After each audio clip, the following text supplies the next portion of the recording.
Assalamualaikum warahmatullahi wabarakatuh. Perkenalkan, saya Syarifah Anissa dari Prodi Pendidikan Biologi Fakultas Keguruan dan Ilmu Pendidikan Universitas Sriwijaya. Di sini saya akan menjelaskan materi dari kelas 10, yaitu Kingdom Fungi. Berdasarkan Peraturan Menteri Pendidikan dan Kebudayaan Republik Indonesia Nomor 37 Tahun 2018, standar kompetensi dari materi ini yaitu memahami prinsip-prinsip pengelompokan makhluk hidup. Dan kompetensi dari materi tersebut yaitu terdapat pada kompetensi dasar 3.7, yaitu mengelompokkan jamur berdasarkan ciri-ciri, cara reproduksi, dan mengaitkan peranannya dalam kehidupan. Berikut adalah materi pembelajaran yang akan dijelaskan pada video pembelajaran kali ini. Yang pertama ada pengertian fungi, yang kedua ciri-ciri fungi, yang ketiga klasifikasi fungi, dan yang keempat ada cara reproduksi fungi. Baiklah, menurut kalian, apa sih itu fungi? Ya, benar sekali. Fungi atau yang biasa kita kenal dengan jamur merupakan organisme eukariot yang kebanyakan multiseluler ataupun uniseluler.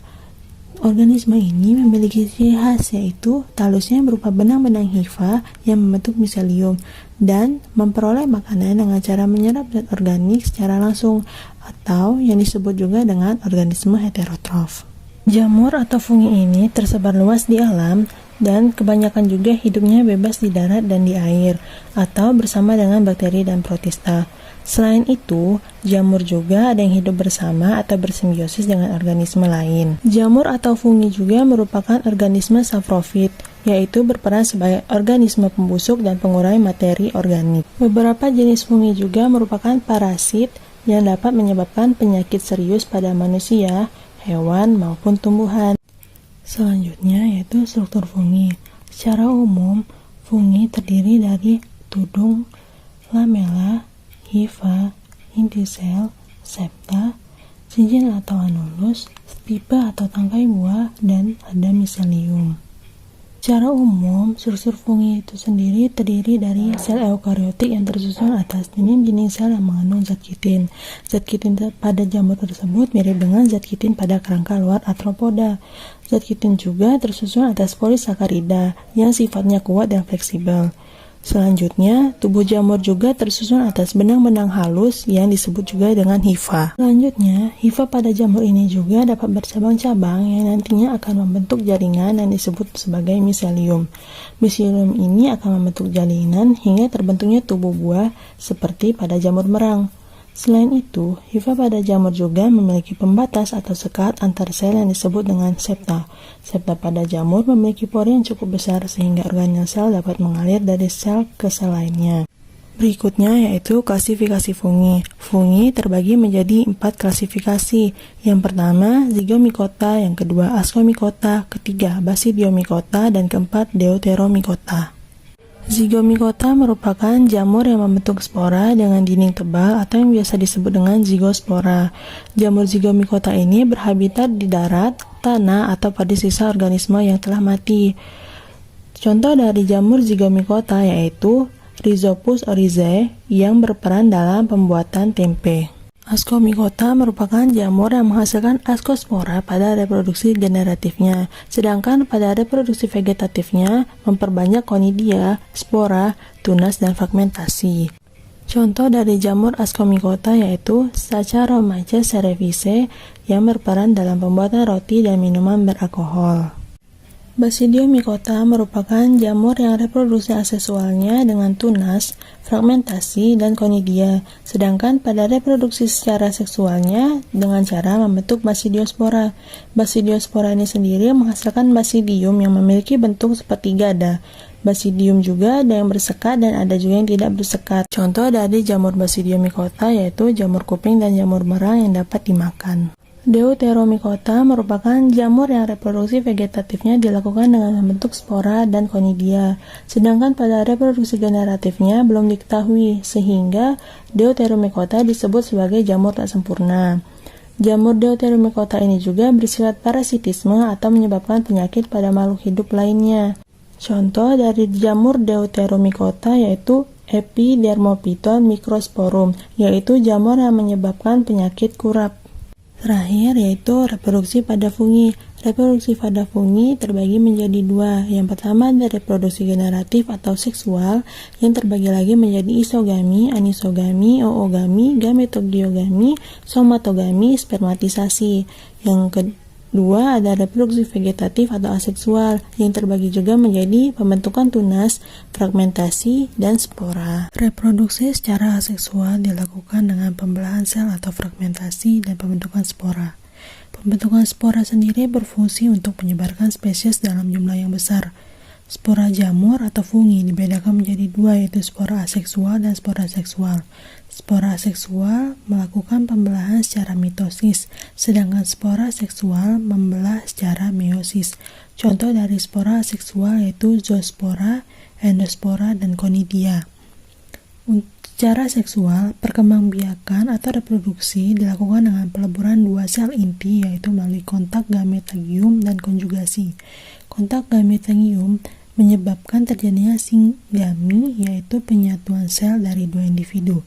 Proses singami terdiri dari 3 tahap, yaitu plasmogami, karyogami, dan meiosis. Pada tahap plasmogami, terjadi penyatuan antara dua protoplasma yang membentuk sel dan mengandung dua inti yang tidak menyatukan diri selama pembelahan sel atau stadium dikariot. Pada saat yang bersamaan terjadi pula pembelahan inti bersama. Setelah pembentukan benda buah, maka terjadilah peleburan sel haploid atau karyogami, inti zigot yang diploid. Setelah itu baru terjadi proses pembelahan meiosis, yaitu pembelahan sel dan pengurangan jumlah kromosom menjadi haploid kembali. Beberapa tipe spora seksual yaitu ascospora, basidiospora, zigospora, dan oospora. Reproduksi jamur Ascomycota menghasilkan ascospora. Basidiospora adalah spora yang dihasilkan oleh jamur Basidiomycota. Ascospora terdapat di dalam ascus yang berjumlah 8. Basidiospora terdapat di dalam basidium dan berjumlah 4 spora. Isogami merupakan reproduksi fungi atau jamur secara seksual yang dilakukan dengan cara penyatuan gamet yang secara morfologis tidak berbeda. Anisogami merupakan reproduksi jamur atau fungi secara seksual yang dilakukan dengan cara melibatkan peleburan gamet-gamet yang ukurannya berlainan. Oogami yaitu reproduksi jamur atau fungi secara seksual yang dilakukan dengan cara dilakukan sel gamet yang bentuk dan ukurannya berbeda. Gametiogami yaitu reproduksi jamur atau fungi secara seksual yang dilakukan dengan cara perkawinan dua gamet yang berlainan jenis kelaminnya.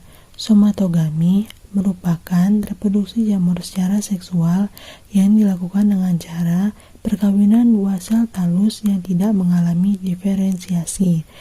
Spermatisasi yaitu reproduksi jamur secara seksual yang dilakukan dengan cara perempuran antara spermatium atau gamet jantan dengan gametagium betina atau hifa yang selanjutnya akan berkembang membentuk hifa baru yang bersifat diploid dan akan dihasilkan ascospora. Pembentukan tunas merupakan reproduksi aseksual pada jamur yang uniseluler. Reproduksi ini dilakukan dengan cara tumbuhnya tunas menjadi individu baru.